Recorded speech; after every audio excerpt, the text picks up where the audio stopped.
So are we supposed to start the podcast? Ready? 1, 2, 3. Patriots, gay triots, they triots, black triots, brown triots, and the people that don't support them can fuck off. There you go, Pumps. What have you had it with? Okay, what I've had it with is products that are now patriot products. They're patriot generators, patriot tools, patriot clothing. I've just had it. Like, it's like Christian signaling, except it's the patriot signaling. And we know a couple of them were like prepper type stuff, like your patriot generator so that when you come to the end of the earth, you can, do electricity. And I'm just like, it's so overused, and I feel like it's been captured and denigrated to the point that it gives me the jeeps. So I've just had it with patriot products. That's a really good one. And that's just overt nationalism. It's this in void of culture in white pockets of America. They have made being a patriot their entire identity.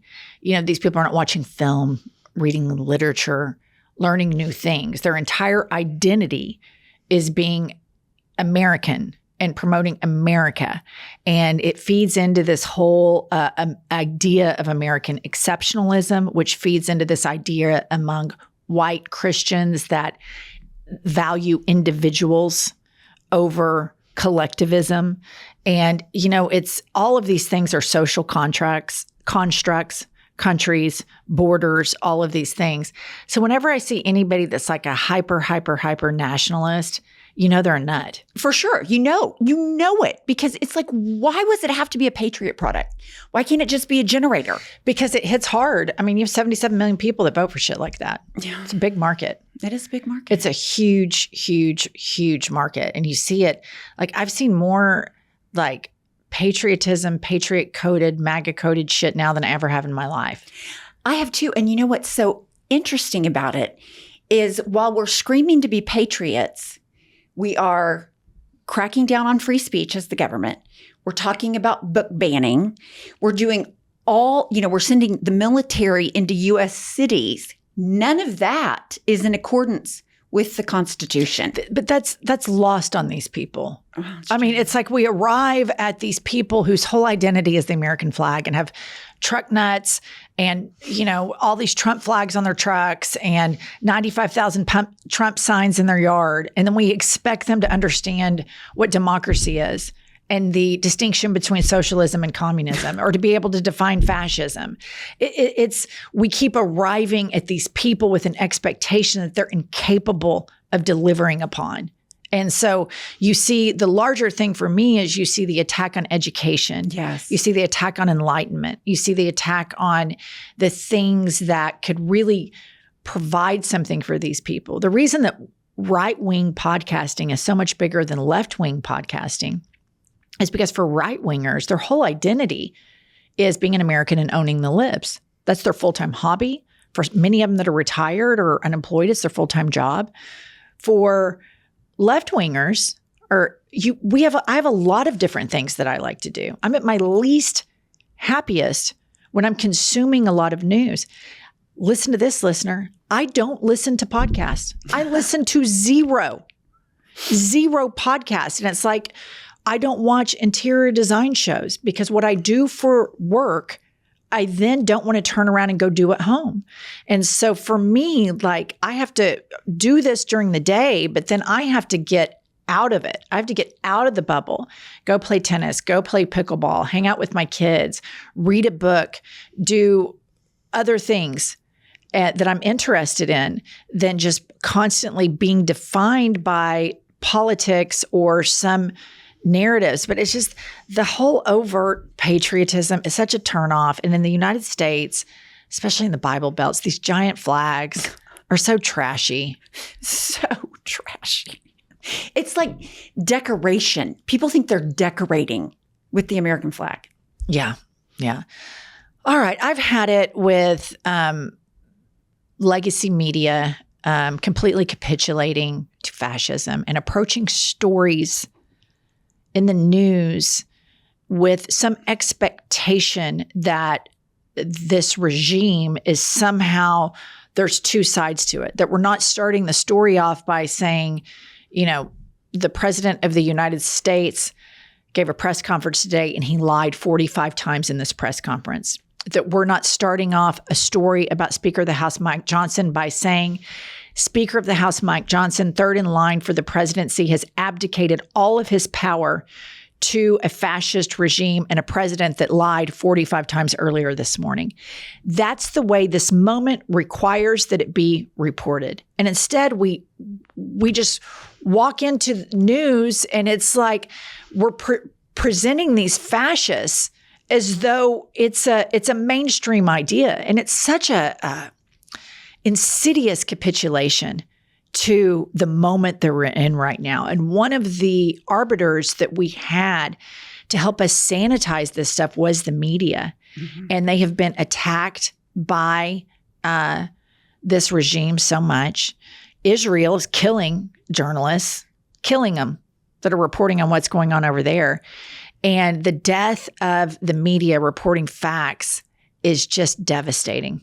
It really is, because I remember growing up, everybody watched like the 5 or 6 o'clock news, whatever it was. Like that's where you got your information. And I remember trusting like whoever the anchor was. And now you have people on there that lie and nobody calls them out. And like you said, what drives me the craziest, and I've had it too, is acting like facts have two sides. Facts are just what they are. They don't have two sides. And everybody's alternate facts, there are no alternate facts. You might have a disagreement about your opinion regarding the facts, but facts stay the same. Yeah, and it needs to be reported, like, especially when we deal with these alleged co-equal branches of government. This acceptance and not reporting on how Mike Johnson and the Supreme Court have completely bent over and are not upholding the Constitution. Every journalist or writer behind the camera that doesn't report it, that so far the Speaker of the House, Moses Mike Johnson, and I want to remind everybody that he claims that God wakes him up in the middle of the night and says, "Hey, little guy, wake up. You're Moses, big guy." We need to remind the public that this is an emotionally unstable person that thinks he has conversations with God, who will not disagree with the president ever on anything. And this type of sycophancy is new. And it also is the same thing with Trump when it comes to dictators. He will never disagree with them, ever. And that's new. And then you have the Supreme Court and the Congress completely abdicating their power to this fascist. And it's just so dangerous. And there are good journalists out there. And I'm sure some of you are probably listening right now. And I want you to know, I see you and I see those articles come out. And I know that you're fighting the good fight. I'm talking more and more about like the Washington Post owned by oligarchs and, CNN and even MSNBC firing Matthew Dowd is just, it is just a really sad institution to go down because of the broken, insecure ego of a man who can't handle facts being reported about him, that we are going to give up something that is so important for democracies to have for a broken, like 90-year-old man's ego. And he'll never be fixed. He's going to die. He was born broken. He's lived broken, and he will die broken. Absolutely. And no amount of good media coverage is going to make it better. No, it only makes absolutely everything worse. I would say that it's enabling. All right. Welcome to I've Had It. I'm Jennifer. I'm Angie. HBIC stands for Beaver and Bitch. Kylie. Hi. I've got 2 reviews for you. This first one is 5 stars titled My White Aunties.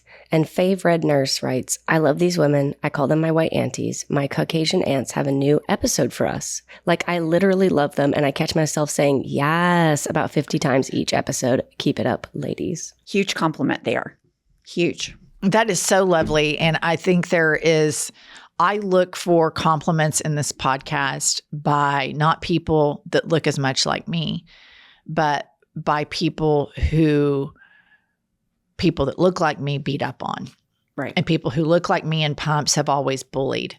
And I look for them to say, okay, we're breaking through here. We have white allies that look and sound like them, and or straight allies that look and sound like them. I want to be defined by that and not by a bunch of rich white ladies thinking I'm fun and cute and neat. But I will say, I know some rich white ladies, and I'm telling you, they don't like their rights being taken away from them. And so we're doing our part to try to get our own dealt with. But it is an uphill battle, and especially in suburban cities in America, there is exceptionalism and lack of empathy in a lot of upper middle class to upper class white culture that is very disturbing.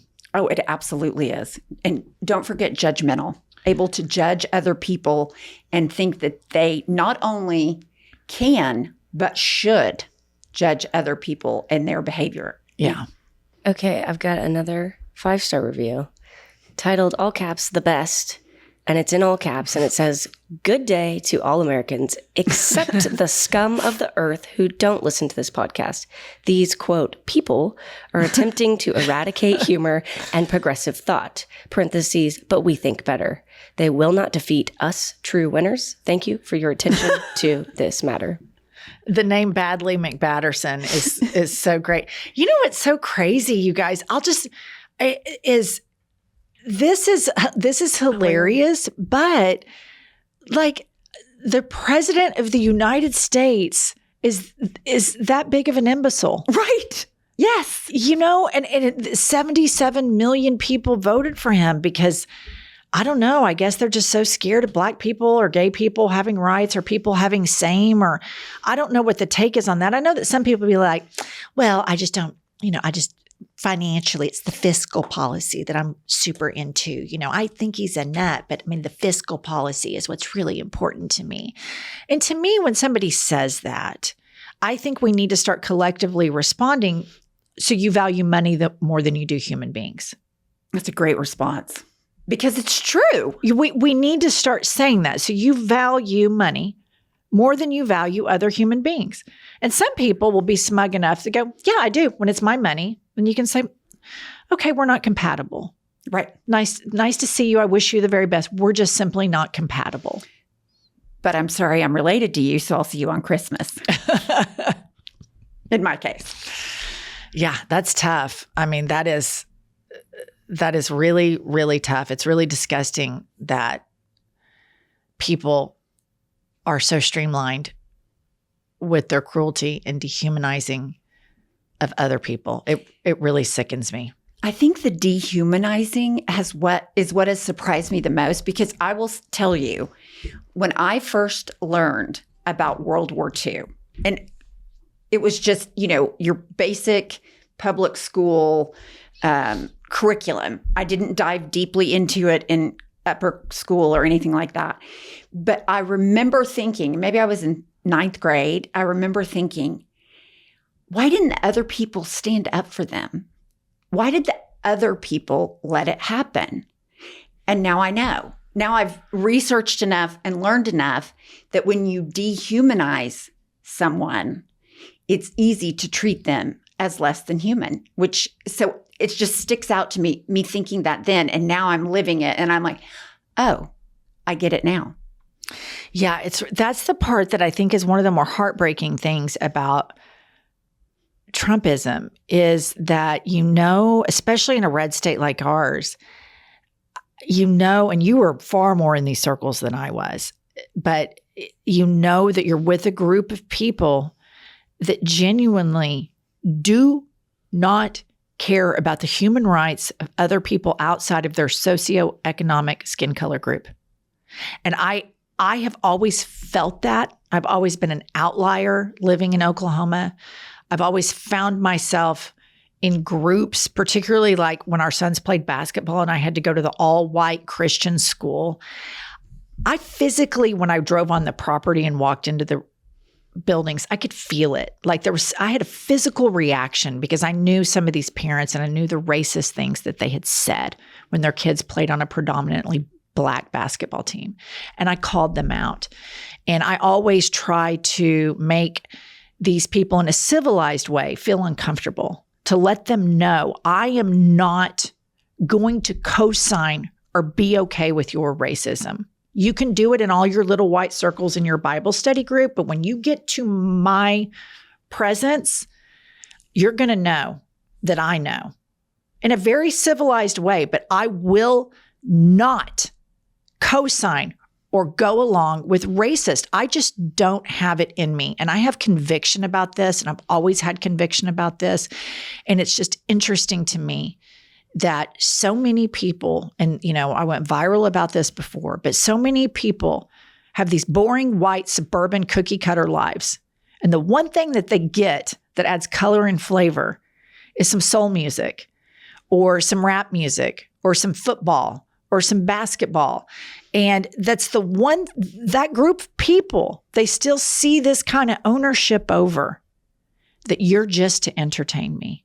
And the NFL is like what they did to Black women when they had a moment of silence for Charlie Kirk. When all of those elite athletes have Black women as moms, and the disparaging things that Charlie Kirk said about Black women don't deserve a moment of silence. If you want to have a moment of silence, have it for gun violence. Yes. What about the kids that were shot on the same day by a white supremacist in Colorado? What about all of the people who have fallen prey to gun violence? Why is this one propped up? And you're putting these Black athletes in a situation where they have to have a moment of silence for a person. Charlie Kirk's on the record saying he didn't want to watch NFL or NBA or anything anymore after BLM. He also said he believed that the Civil Rights Act was a huge mistake. Yeah, it really grosses me out. And it grosses me out that more white people are not on the right side of this. And they're very tepid about approaching it. And I'm just going to tell you guys, I have heard it. I have seen it. I'm in white circles. And white people excusing other people's racism is every bit as much the problem as the overt racism. I would agree with that. Yeah, because none of us are ever going to get better until we start calling people out, people that have an affection for us, people that you have an affection for, and that you say, I'm very uncomfortable with your racism. I don't want it in my presence. I don't want it around my family. It is unacceptable to me to be around racists or racism because it's a cancer that all of this stuff on the right, I think the root of it goes back to white supremacy. They're so fucking mad that Barack Obama won 2 terms. And this is the white lash from it. It'd be hard to argue against that point with how they are going in and changing history, starting with the Smithsonian. Oh. Now it's gone into national parks. So that's absolutely what it is. Well, there's a picture of a enslaved man at the Smithsonian. I saw it online. And it just had been severely abused and whipped. And I forget the name. I think it's maybe called Scarred Back or something. It was a photograph, a portrait taken of this man. And he's sitting there and he just had horrific wounds of abuse and his head turned. And, I saw that Trump ordered that be removed from the Smithsonian. And to erase what happened is just another layer of dehumanization. And it goes against the progress that we want to make. And I think at the end of the day, we all have different visions of what we think makes the country better. For me, what makes the country better is equal opportunity. The stuff that I was told when I was being taught about America, that we're trying to form a more perfect union, that we're going to fight for civil rights, that we're going to try to eradicate the inherent injustices in the Justice Department and the criminal court system. And I want to work towards that place. I want to work towards a place that the most marginalized can find comfort and solace in the institutions that are supposed to protect them.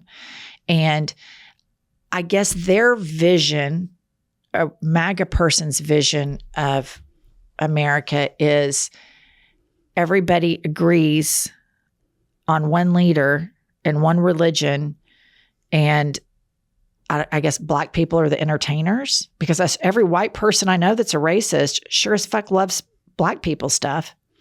Well, and also that white people are better than black people. Immigrants are only good as long as they serve white people. You know, when you think about Make America Great Again, that's to the time where women couldn't have a credit card, couldn't have a bank account. There were no equal rights. I mean, that's what they want. They're not even shy about saying it. Pete Hegseth and his pastor don't want women to vote. So I guess my thing is to all the white women out in America, like, is this a country you want for your sons? You want your sons to be like mean to gay people and racist? Like, you want your daughters to be in a marriage that they have to submit to their husband? You know, Charlie Kirk said to Taylor Swift, she needs to submit to her husband. She needs to have kids and submit. And he can say that, free country, whatever.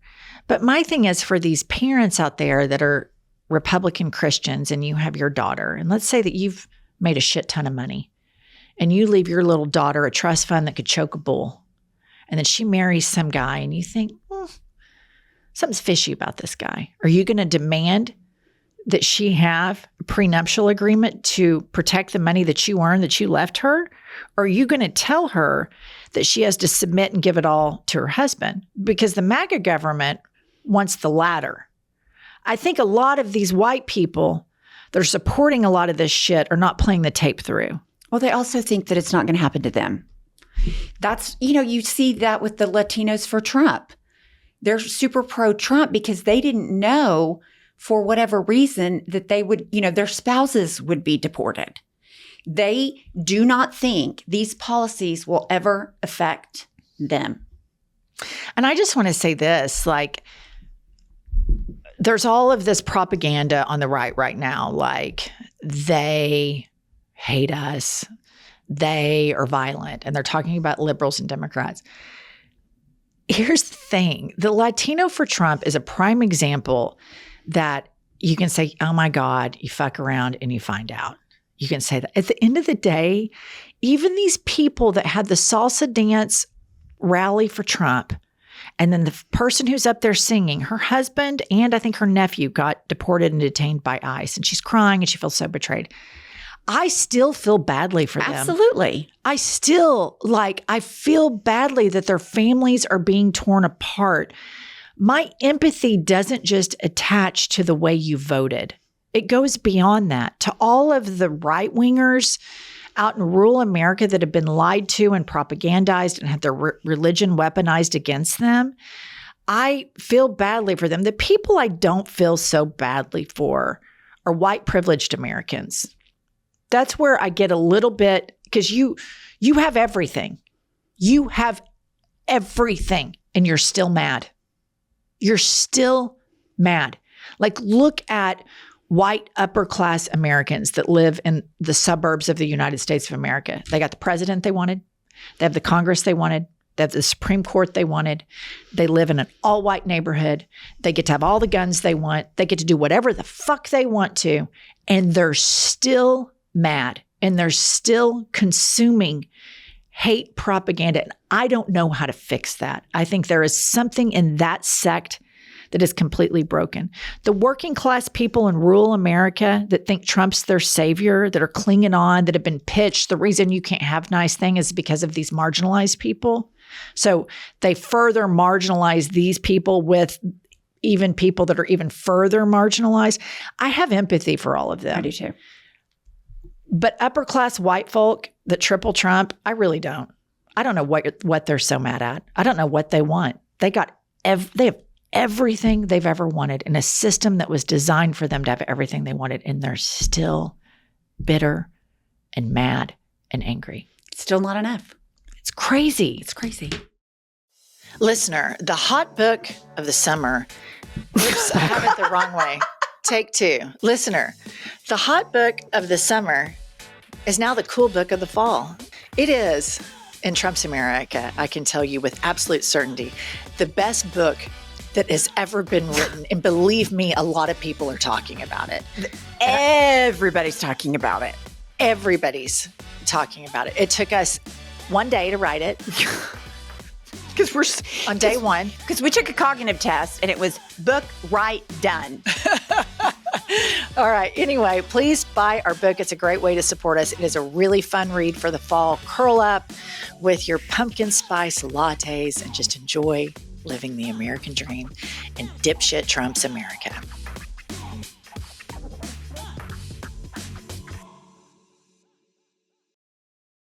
All right, listener, let's talk about this subject that seems like the world wants you to completely ignore. And I'm talking, of course, about our hormones. Hormone health is so important because it controls so many things in our day-to-day life. Your energy, mood, metabolism, sleep, and even your skin. So what if one scoop could fill in the gaps and keep you feeling your best? Would you give it a shot? Pumps and I have, and I'm telling you guys, we just recently started using Glow by Beam. It's a once daily hormone balancing blend for women that has made a huge improvement in our lives. And you guys need to try it too. Beam contains 18 comprehensive active ingredients, vitamins, minerals, and natural antioxidants, and added electrolytes for a hydration boost. Over 40,000 women have trusted Glow by Beam to support their hormone health, and now it's your turn. Glow is here to help bring you back to balance because balance isn't a luxury. It's essential. For a limited time, Beam is offering our listeners up to 35% off Glow. Just visit shopbeam.com/hadit and use code HADIT at checkout. That's shopbeam, BEAM.com/hadit. And don't forget to use that code HADIT for your exclusive discount. This episode of I've Had It is brought to you by Progressive Insurance. Do you ever think about switching insurance companies to see if you could save some cash? Progressive makes it easy. Just drop in some details about yourself and see if you're eligible to save money when you bundle your home and auto policies. The process only takes minutes, and it could mean hundreds more in your pocket. Visit progressive.com after this episode to see if you could save. Progressive Casualty Insurance Company and affiliates. Potential savings will vary, not available in all states. Okay, we have some news I want to share with everybody. This is hashtag breaking news. And this is a point where the science catches up with what Pumps and I have been saying. And the headline from Right Wing Watch is, data analysis shows MAGA obsessively consumes trans porn.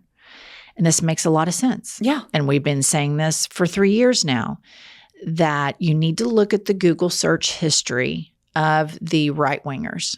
When they start talking about private parts and start talking about sex lives and start talking about gender and start talking about the rainbow flag and drag queens, look at their Google search history. Yep. Look at their Pornhub history. So, and going on, Republicans secretly love what they publicly hate. So far in 2022, more than 300 anti-LGBTQ bills have been proposed across 36 states, at least 1/3 of which are directed at trans youth. This surge, especially in anti-trans legislation from Republicans, stands in stark contrast to a startling fact. Republicans love transgender porn a lot. With more than 4.7 million transgender porn-related searches each month, do Republicans represent those searching most? The answer seems to be a clear yes. In fact, the more Republican they are, the more they seem to like it. The data tells a tragic tale of self-loathing closet cases, Republicans who privately get off sexually to trans folks while publicly trying to remove trans people's rights and stoking hate against them. In fact, the more Republican they are, the more they seem to like it. Okay, now let's dive into the data pumps. Who is most obsessed with searching for trans porn? Let's go over the top 10 states. We have coming in at number 1, Texas. Number 2, Georgia. Number 3, Kentucky. Number 4, Missouri. Number 5, Kansas. Number 6, Virginia. number 7, North Carolina, 8, Illinois, 9, Mississippi, 10, Tennessee. So I think out of these top 10, 8 are deeply, deeply, deeply red states. And here's where it gets even juicier. Let's go to the cities. Number 1, Wichita Falls, Texas, and Lawton, Oklahoma. You guys, Lawton, Oklahoma, as y'all know, we're from Oklahoma. But this really surprises me zero. Because this anti-gay stuff, when I was being raised, and I remember hearing all of the homophobia and cruelty. Thankfully, I had a mother that was compassionate and empathetic and taught me how to embrace these people, has now gone to this trans issue. And you might remember, who was a North Carolina gubernatorial? Robinson. I can't remember his first name, but it was North Carolina gubernatorial. He was the sitting lieutenant governor. North Carolina gubernatorial candidate. Yeah. And Trump endorsed him. And it was revealed that he was a connoisseur of trans porn. And so, Kylie, put that list back up. And then we have Atlanta, Denver, Nashville, Sioux City, South Dakota, Kristi Noem's territory, Paducah, Minneapolis, Little Rock, Lexington, Kentucky, Bismarck, Amarillo, Lincoln, and number 13, Oklahoma City, Oklahoma. So this is classic Republicans. They have everything. The people I was telling you I don't have empathy for, the people who have everything and they're still mad. The testament to somebody's true character is somebody who has everything and then fights for those that don't. That's how you can tell the character of somebody, who they are when they put their head on their pillow at night. Are these people good people or not? Are they fighting for people to have the same opportunity as them, or are they oppressors? And in this instance, you see all of these Republicans, they hate themselves. And so they have to ruin the country. They have to ruin trans people. They're literally parading around on Twitter claiming that there are trans terror cells in the United States that were activated. Well, when the MAGA shooter of Charlie Kirk was exposed, Trump immediately started talking about transgender people because he knows it's a hot button issue. But when you have politicians that sit there nonstop and talking and degrading LGBTQIA plus people, drag queens, trans people, I immediately know they're in the closet immediately, because a normal straight person that doesn't give a shit isn't talking about it all the time. And it's all you hear on the right. It's crazy. It's so crazy. It's so horrible to live in a country right now where 77 million people are okay with people that aren't like them getting bullied by their government. Yeah. It's one thing when people talk shit on the internet, you can choose not to get on the internet anymore. You can choose not to get on a social media site. But when the government and corporations start actively making your life harder, that's just, but I'm remiss. It all starts with these churches. Oh, yeah. I was going to say, I think a lot of it in these red states is because they're super religious. Well, and the churches have identified the gay people and trans people as inherently evil and sin. And it's a horrific path for these poor kids to try to navigate. Absolutely. And I absolutely think there is a direct correlation. And these people, instead of just being free in who they are and being their best selves, just shame, self-hatred. And that's why you've got all this down low porn shit going on. But I think it's 100% related to the churches. Yeah. Yeah, I definitely do. Okay. Moving along. So that's what's going on with Republicans, MAGA. They're watching a lot of trans porn, which we predicted. All right. Next up is straight marriage. Okay. And it's, how did straight marriage become so miserable for women? And for the first time in history, women don't need men for survival. We can own property, build careers, raise children, and create communities without them, which means the decision to partner is now a choice and not necessity. But even when we engage in this choice, women seem to be getting the short end of the stick. If you dig into the data, a striking paradox emerges. Married men show better health outcomes, lower rates of depression, and longer lifespans than their unmarried counterparts. Married women, however, report higher stress, less freedom, and greater dissatisfaction. What the hell is going on? Relationships often function like one-way life rafts, keeping men afloat while leaving women depleted. What we've been taught to call intimacy, caretaking, appeasing, overfunctioning is just codependency. Wow.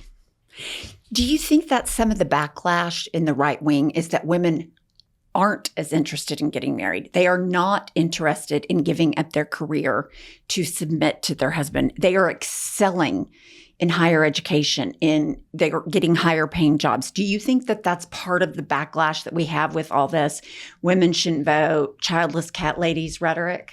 I think a lot of this is this is my own personal theory as an atheist that was raised around all these Bible thumpers. The one thing that I see super religious parents and super religious people being focused on is sex. Like my peers growing up, the conversations about waiting until they were virgins and waiting until they were married and they were going to remain a virgin until then. Of course, they were the first ones that lost their virginity, but I digress.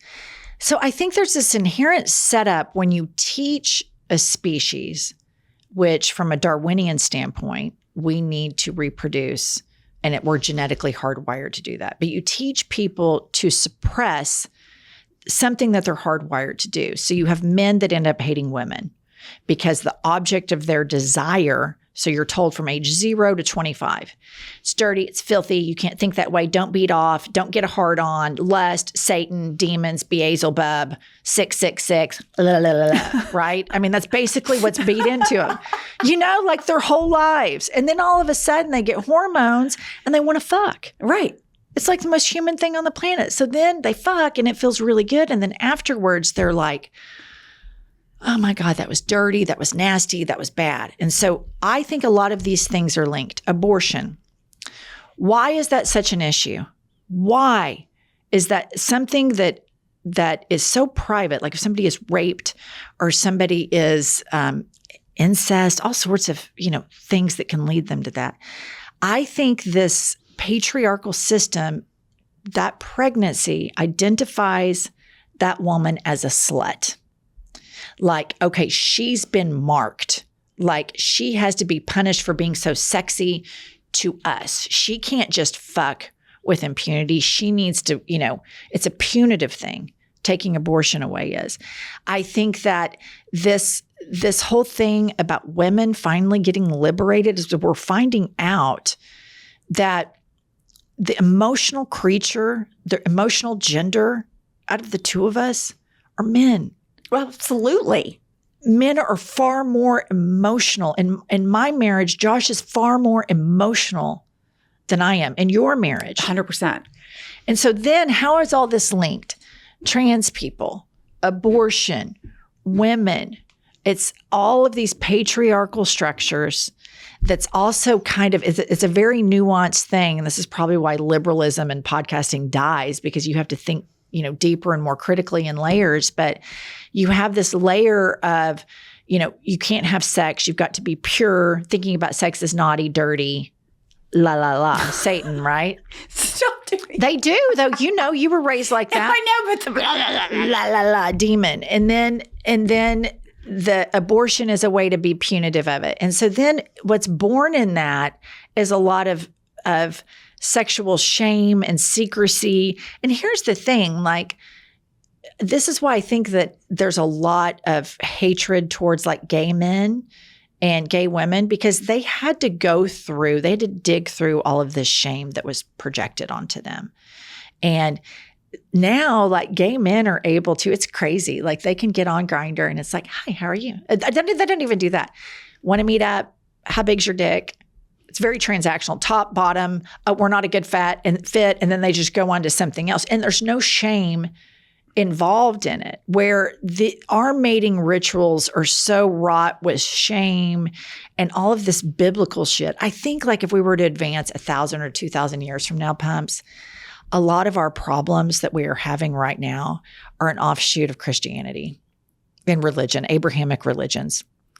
I completely agree. I think if you fast forward the tape, I mean, that's why all of this is going on. Women have to be kept in their place because the Bible says men are the head of the household. And the same with Islam. It's these Abrahamic religions that are inherently patriarchal. And you have like from a timeline standpoint, you have these people that are really clinging on to it and trying to keep it because it's a great way to control people. It's a great thing for white men.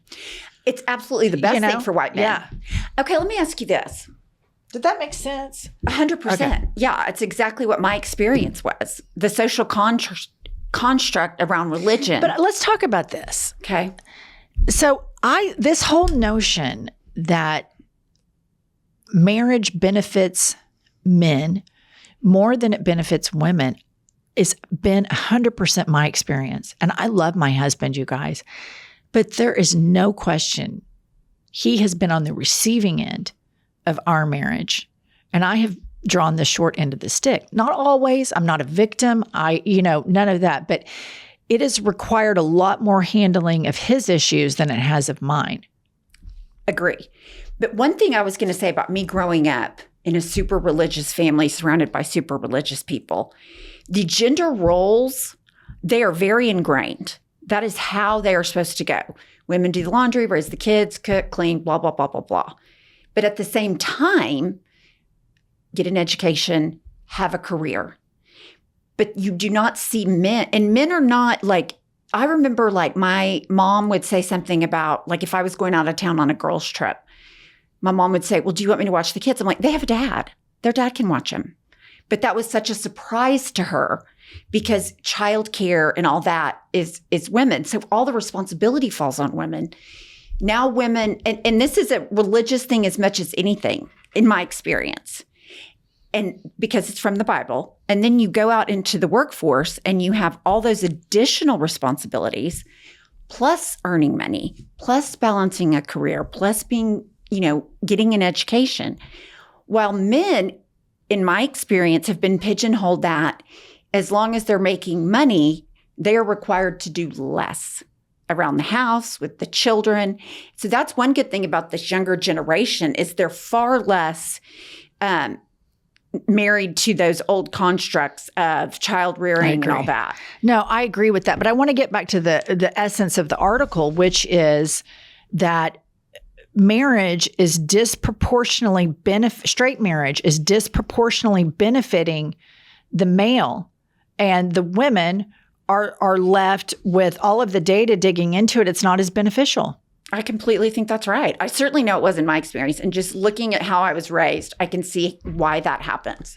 Yeah. And then like if I think about my girlfriends, when I think about, there's one friend that I have where, I mean, she's a problem. She would be a lot to be married to if I'm being really objective. But in general, it always feels like men, and I think a lot of people can relate to this, in public, society has put onto them, you have to be a tough guy, you have to be, an alpha male. And then when you get in private, they're really pretty vulnerable creatures that have never been able to fully express themselves emotionally because it's been shunned. Yeah. And so then the woman has to absorb this emotionally stunted male who was told, don't feel that, that's not manly, that's not masculine. And they're still human beings. And so then they get in these marriages and you have this emotionally stunted male that you kind of have to raise some because society didn't allow this man to feel his emotions. And I can give you all an example about this. Like my dad fought in the Vietnam War, like many, many men his generation did. And he never really talked about it, ever. He never talked about it. We knew he went there. We knew he had like awards and stuff, but he's not one of these, like loudspeakers about his service because that was just everybody did it, except for, of course, kinks. Anyway, recently when a friend of my son's died, of my youngest son's, he he tragically drowned, and it was just devastating. And my son, of course, is just so upset. They've been friends since they were 3. And it's just one of those earth-shattering moments. And my dad was really worried about my son. I was really worried about my son. I was worried about all these kids. And my dad called me, and I remember where I was. I was in front of the airport. And my dad he was of that generation of boomer where you weren't allowed to really have emotions or talk about this stuff. You're a man, buckle up, buttercup, move on down the road. And so he said, how's Roman doing? And I said, Daddy's not doing good. I'm just so worried about him. He's so heartbroken. And it's just, this thing is so tragic. It's very hard to comprehend. And my dad said, yeah, something like that happened to me. And I said, what happened? He said, when I was in Vietnam, one of my best friends, childhood friends, was with me. And we were actually in the same platoon or battalion, whatever it's called. And we were taking fire, and he got shot right in front of me. Oh my God. I didn't know this. I didn't either until last year. And I was just like, oh my God. And he said, and I never talked about it, and I never told anybody about it. And we just didn't do that, but it really affected me. And it's really still affecting me. But my son experiencing the loss of one of his best friends triggered my dad. And I'm 51 years old, and that was the most real moment I'd ever had with my dad. And it was a real window for me to see, what could sometimes seem aloof or detached in him was somebody really suffering with PTSD in a system that doesn't enable men to embrace their emotions. Because if he would have done that generation, then that's, oh, what a wuss. Right. What a sissy. And so I share that because I think a lot of us have had parents that, and my dad's a wonderful father. He's a great grandfather. Every family has dysfunction. Every family has their issues. I share that because I think a lot of us have this idea of gender, particularly around masculinity, that they're trying to resurrect. Yes. And I think men are better served when they're allowed and taught to feel their emotions.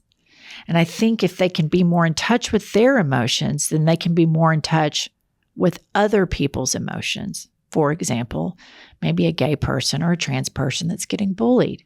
If you've been encouraged and taught to feel your emotions and not had them dismissed, and you've really been in a therapeutic setting in the home or with a therapist, then you're probably more likely to feel empathy.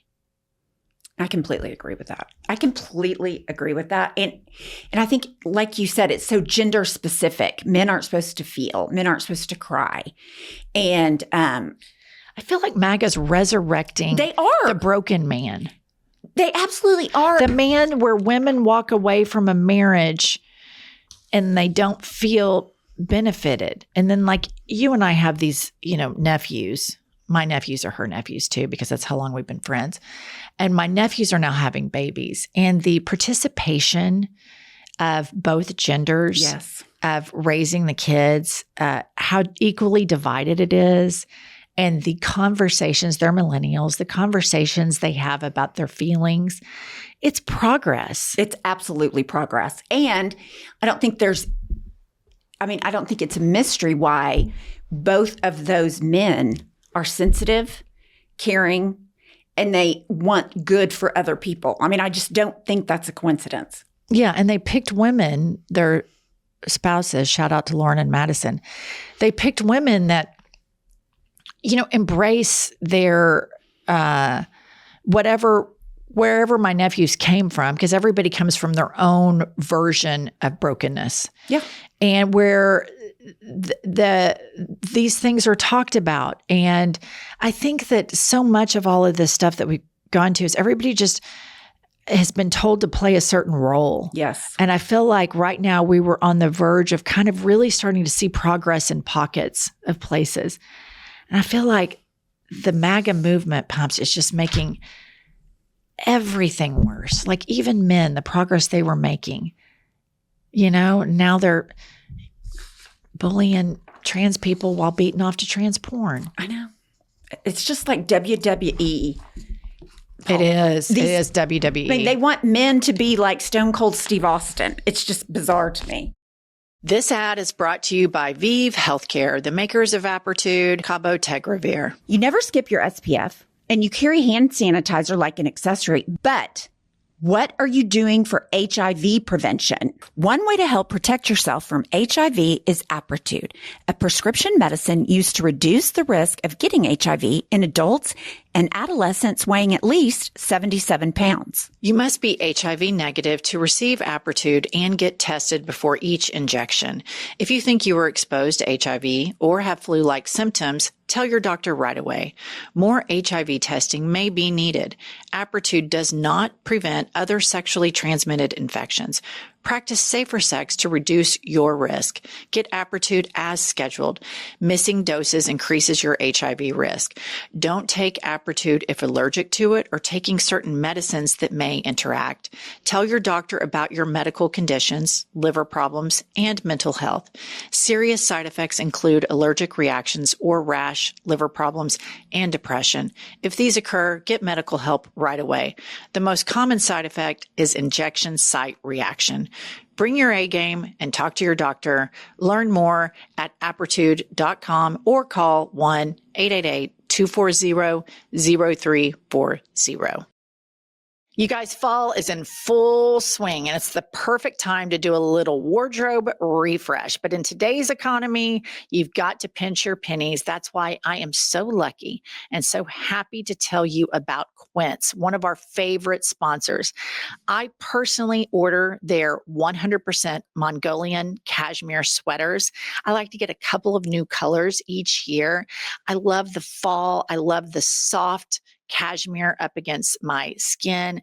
Quince is such a great budget-oriented way to inject new pieces into your wardrobe. By partnering directly with ethical top-tier factories and cutting out the middleman, Quince cuts out that middleman to deliver luxury quality pieces at half the price of similar brands. It's kind of a wardrobe upgrade that feels smart, stylish, and effortless. Listener, keep it classic and cozy this fall with long-lasting staples from Quince. Go to quince.com/hadit for free shipping on your order and 365-day returns. That's QUINCE.com/hadit to get free shipping and 365-day returns. Quince.com/hadit. That got deep. Went back to Vietnam. But I mean, I just wanted to share that with you all. I mean, that my dad, it took that long for him to be able to talk about that. Well, and he's probably, I mean, the thing about emotions like that and trauma like that is it does manifest itself in some way. So, you know, him just now talking about it doesn't mean he hasn't felt it or it hasn't impacted how he has made decisions and things of that nature. He said to me, I said, "Oh my God, Dad, I'm so sorry that you've kept that in for so long." And he said, "That's just what we did." Yeah. But it's bothered me. I mean, it's been locked inside him, but I think it's been omnipresent all the time. And, you know, whereas when Roman's friend passed, fortunately for me, I was able to send him to a therapist. And he went to therapy, 2 and 3 times a week. And I encouraged him, feel your feelings. And I'd go up to his room and he would be sitting on the bed, just crying. And I never said, don't cry, don't feel it. I was just like, I'm so sorry. This is a part of the grieving process. Like I embraced that this is a part of the human experience to grieve somebody. You have to feel everything, and everybody's own journey and that is different. But generations prior to Roman, like my dad's, weren't afforded that avenue. That wasn't a way to go. And then you have all of these veterans that have all of these issues, PTSD, mental issues, homelessness, all the homeless people that, medical issues. Yeah. That the Fox News hosts say that we should euthanize. A lot of these people are veterans that their country, sent them over and they saw some bad shit and they have PTSD, and it's just not so all black and white. Oh, this is something.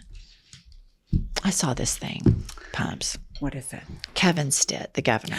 Oh my gosh, I saw it too. People were sending it to me just like, what a fucking asshole. All right, listener, we have a governor of our state, Oklahoma. His name's Kevin Stitt. And he's this big, disgusting Bible thumper. And I say that because he leads with his religion all the time. He's the one that has to talk about it all the time. Like, I have no idea what Gavin Newsom's religion is because I've never heard him talk about it. But Kevin Stitt talks about his religion nonstop. So there's some people talking about homelessness in Oklahoma City. And Kevin Stitt refers to these people that want to help homeless people as goody two-shoe do-gooders. Do-gooders or goody two-shoes, like very dismissive. And that's the part where we have to like there's something broken in him. Kevin Stitt is a broken man who weaponizes his religion to help billionaires. And then meanwhile, when rubber hits the road, he demonizes people that want to help the poor. Absolutely. The most anti-Christ politician in the state is Kevin Stitt. I will just tell He's a walking advertisement. Why not to be a Christian by Kevin Stitt? Yeah, he is. Yeah. I absolutely agree. And the lack of empathy from Christians that I love that are close to me, when you press them and you realize there is no empathy there, that hurts me more than any of it. I think that what you preached your whole life and what you said Jesus stood for, now you're the opposite and you think you're right. That like you have no empathy and you don't care. And in fact, you kind of dig it. You kind of dig demeaning people. But don't you think that's the lie that you're kind of telling yourself that they preached for it their whole lives? Because you look at what this white nationalist Christianity is. It's an extension of the form of white churches that enabled KKK type stuff. And when you grow up in a racist home, and that is the underlying theme of it, while at the same time they pepper in, oh, Jesus is about forgiveness and Jesus is about goodness, you're just living cognitive dissonance all at one time. And so maybe, Pumps, it's not that it's just been revealed to you that she has no empathy, but you yourself have now found empathy and you no longer belong in the cognitive dissonance world of that. She hasn't changed, but you have. That could be right, because I will be the first to admit the cognitive dissonance that I had was off the charts. If you were going to scale it 1 to 100, I was 7 million. You've changed so much that, listener, like I would talk to Pumps about healthcare and she would look at me as cold and calloused as you could ever be, just like a MAGA person. She'd say, as long as I have healthcare, I really don't give a shit if other people have it or not. Yeah. Very, I would talk about racial issues, gay issues. If it didn't affect her, she didn't care. And so that's why I think your story is so important. It's not that they preached a certain way and changed. You've changed. You've done this amazing work. And now you find yourself back with these people that you love and that love you, but you're a different person, a better person, an enlightened person. And you're like, oh, fuck. They're racist MAGA people. Oh, shit. I can't unsee this. And I think that's happening all over the country. Yeah, it is. I don't think it's happening to you in a vacuum. I get DMs about it all the time. But the thing that's changed is you. You're a different person than the girl I met that was teaching Bible study and didn't care about marginalized people. Now you're their biggest champion, and it's beautiful. Well, I appreciate that. And you're probably right about that at the end of the day. It's not them that's changed, that's me. In my idealized version. Yeah, and that's painful, and I hate that for you, but the thing that's changed is you. I've known her the whole time. There's been zero change. I've absorbed it the exact same way across the board. You're the one who's experiencing what I experienced the very first meeting for the first time.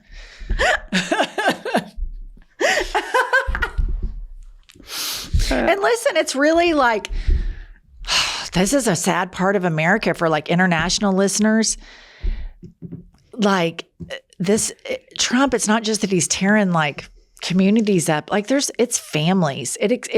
He's exposed the worst part of people. And then in many ways, you know, he's been an impetus for people to like really find a lot more empathy because he's so void of it. Right. You know, the reaction is, oh my God. But it's really, I feel we get DMs and emails and voice memos out the wazoo of people like Pumps that have these crazy MAGA family people.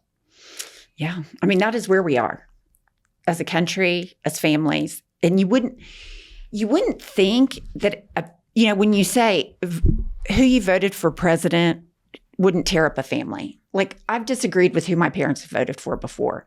Oh, yeah. But this is so different because it is so devoid of empathy.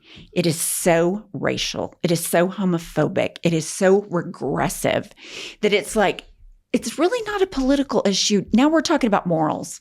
Like, you think it's okay to send somebody to Alligator Alcatraz? You're all up for that? Who the fuck are you? It hurts. It hurts. It hurts. That's the part. Like, it hurts. And I don't. Fortunately, my parents are really progressive. But it would when I have friends that I know. Like, there's some women that I know that we play pickleball with, these lesbians that are married, that are darling, that are kind, that are nice. That sadly, in Oklahoma, they feel like they kind of have to ungay themselves a little bit to be accepted by their heterosexual, upper class white female friends. And when I see them like embrace, hi, it's nice to see you all. I don't play with them anymore. I haven't been able to since the last election. But when I would see them embrace these lesbians who make my life better, I don't give a fuck, if they're lesbian or not. It actually makes me like them more because I know it was harder. Their path to be a good person was much harder than the white woman that judges them. So it hurts me when I see that somebody is capable of kindness to somebody's face and then goes to the voting booth and then consumes and salivates over Fox News where these people are dehumanized and then they don't feel it.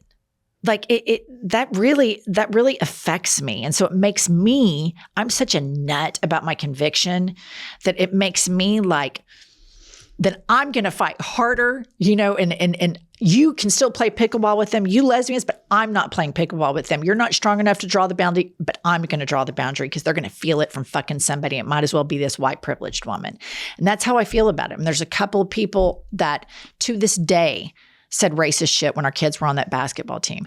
When they pass me, the death stare that I give them.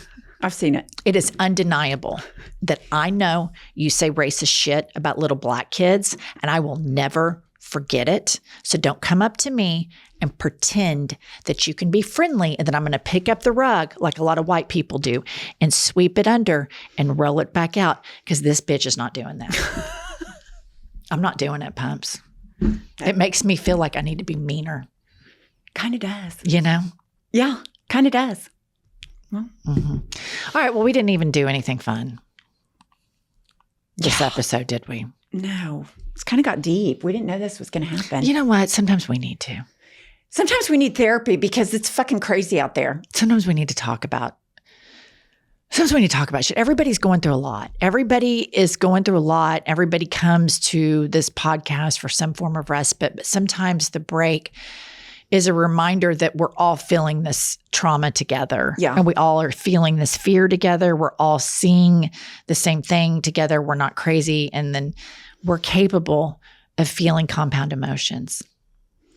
Yeah. That's one thing. Growing up in a super religious house, I really didn't know that was allowed. I remember. I remember when your marriage was unraveling. I just couldn't do.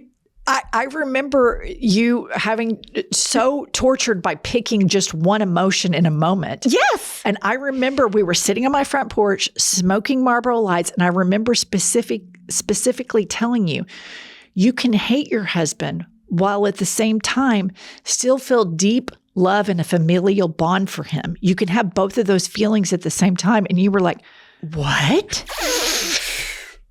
What? Yeah. Yeah. I mean, you just couldn't believe it. Like that you could actually feel two conflicting things at one time. Yeah. Here's the deal. Not the sharpest tool in the shed, unfortunately. You are now. But I'm trying. Well, you know what? You were always smart.